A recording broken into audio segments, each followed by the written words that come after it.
Салам достор, силердин да таңыңар так ушундайча башталабы. Эртеңен ойгонгондо эле колубузга смартфон алабыз дагы, кружкабызга кофе куябыз дагы, анан Инстаграмда болобу же башка социалдык тармактарда болобу лентабызды сыдырып киребиз. Азыркы көпчүлүк заманбап ата-энелердин күнүмдүк турмушу мына ушундайча башталат. Мына ушул картинаны күнүгө көргөн балдардын мээсинде кадимкидей нейрондук байланыш пайда болот. Демек, эртең менен таң смартфондон башталышы керек деген. Бул өтө чоң көйгөйлөрдүн бири деп айтсак болот бүгүнкү күндө. Мага ата-энелер үчкө арналган 1 айлык курсума келген ата-энелердин дээрлик ар бири сөзсүз түрдө бере турган суроолордун бири бул: балдарымды гаджеттен кантип ажыратсам болот? Балдарымды гаджеттен кантип коргой алам? Кантип балдарыма гаджеттерге тыюу сала алам? Мына ушул сыяктуу суроолорду дээрлик ар бир ата-эне берет. Эгерде биз бул маселенин түпкүрүн ойлонуп көрө турган болсок, балдар гаджеттерге кызыгуусу балдардын кайдан башталат? Эң биринчиден бул ата-энелерден башталат, үй бүлөдөн башталат. Өзүңүздөр ойлонуп көрсөңүздөр да, мурда биздин бала чагыбызда дейли, биз төрөлгөн кезде бала ыйласа эмне кылчу эле? Бала ыйласа же болбосо шалдырак берчүбүз, же болбосо оозуна соска берчүбүз. Бүгүнкү күндө бала ыйласа биз эмне кылабыз? Биз бала ыйласа дароо колуна смартфонду карматабыз. Бул ошол соска биздин. Мына ошентип биз бала төрөлгөндөн баштап эле баланы онлайн дүйнөгө, виртуалдык дүйнөгө, гаджеттерге өзүбүз түртөбүз.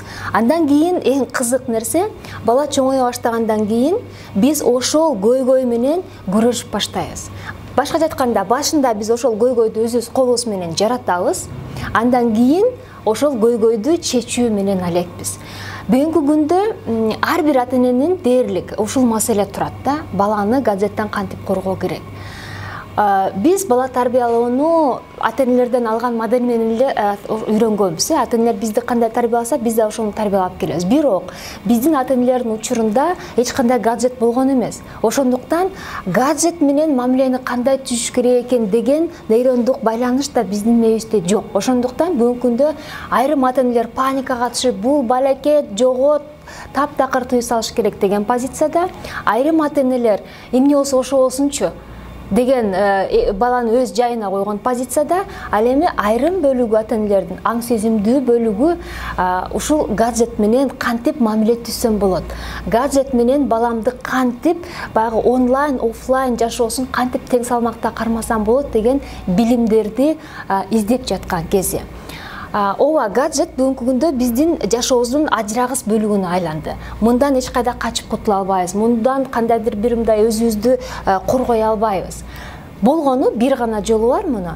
Ушул гаджетти коопсуз пайдаланганды өзүбүз да үйрөнүшүбүз керек. Бул биринчи кезекте. Андан кийин ошол коопсуздук эрежелерин балдарыбызга үйрөтүш керек да. Ошондуктан бүгүн мен сиздер менен бир нече гаджеттерди коопсуз колдонуу бир нече эрежелери менен сиздерге бөлүшкүм келди. Эң биринчи алтын эреже, урматтуу ата-энелер, ата-эне болууга даярданып жаткан биздин жаштарыбыз, 18 айга чейин балага гаджет карматууга болбойт. Балага эч кандай гаджет эмес, телефон, планшет эмес, телевизордагы баягы орус тилинде противопоказано деп коюшка болбойт. Эмне үчүн? Анткени бул экрандагы биздин көзүбүзгө көрүнбөгөн толтура маалымат бар. Түстөрдүн алмашышы ар кандай. Бул жаңы мээси калыптанып келе жаткан баланын мээсиндеги кандайдыр бир функцияларга доо кетириши мүмкүн. Анан кийин ошонун айынан балада гиперактивдүүлүк пайда болот. Башкача айтканда, баланын мээси дайыма дүүлүгүү абалында калып калат да. Ошондо бул нерсени өтө мындай кылдат мамиле кылып эсиңиздерге түйүп коюшуңуздар керек. 18 айга чейин эч кандай экран жок баланын жашоосунда. Кийинки эрежебиз бул балага 2 жаштан баштап акырындап гаджетти бере баштасак болот. Бирок дайыма чоңдордун ата-эненин көзөмөлү астында. Бул жерде негизги месседж эмне? Негизги максатыбыз эмне?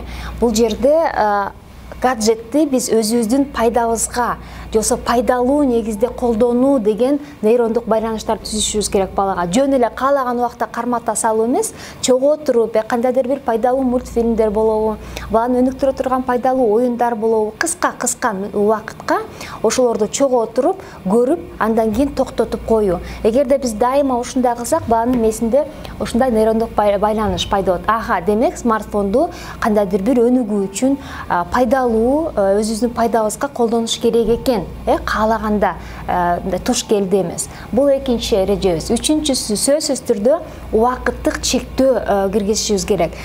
18 айга чейин бир дагы гаджет жок баланын жашоосунда. Андан кийин 2 жаштан 5 жашка чейин күнүнө 1 саат, 1 сааттык убакыт, 6 жаштан өйдө 2 саат, күнүнө 2 саат убакыт берсе болот. Бирок бул дагы диккат көзөмөл алдында болуш керек. Анткени 1 саат бою, жосо 2 саат бою тынбай көргөнгө да болбойт. Убакыттарга бөлүп, чектеп, жарым саат, 20 мүнөт, ошол эле учурда баланын түз отурушун көзөмөл кылышыбыз керек. Баланын көзү менен гаджеттин, экрандын ортосундагы аралык 50-70 сантиметр болгонго кам көрүшүбүз керек. Бул баланын көзүнө дагы кам көргөнүбүз, мээсине.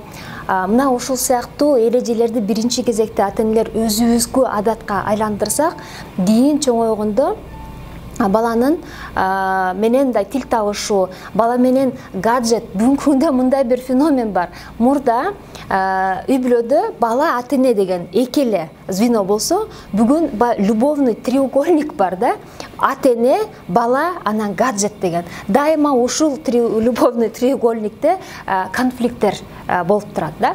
Мына ошол конфликттерди алдына алуу үчүн бала төрөлгөндөн баштап мына ушул эрежелерди алтын тамга менен жазып койсоңуздар, баланын да жашоосу жеңилдейт, өзүңүздөрдүн дагы жашооңуздар жеңилдейт.